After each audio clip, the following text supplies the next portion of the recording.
Maggie always took the same route home, a narrow dirt road lined with swaying pine trees. Tonight, the wind seemed colder, the trees darker, as if the world itself had conspired to unsettle her.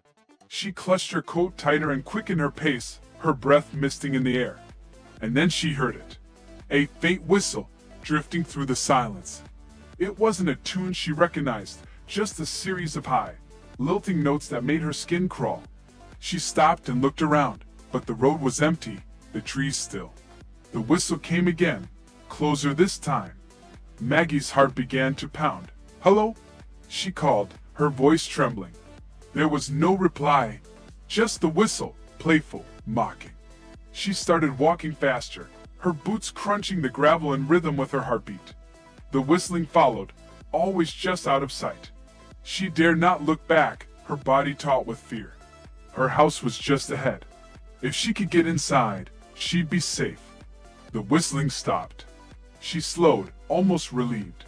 Maybe it was just the wind after all. She reached her front door, fumbling for her keys with shaking hands. As she slid the key into the lock, her porch light flickered and died. Then she heard it again. Not a whistle this time, breathing. Hot, shallow, and just inches from her ear. Maggie spun around, but there was no one there.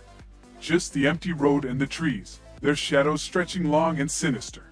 Her hand froze on the door. She tried to scream, but a cold, clammy hand clamped over her mouth. And from the darkness behind her, a voice whispered, "Didn't your mother ever warn you about walking home alone?" The whistling resumed, louder now, as the door swung open, though she hadn't turned the key.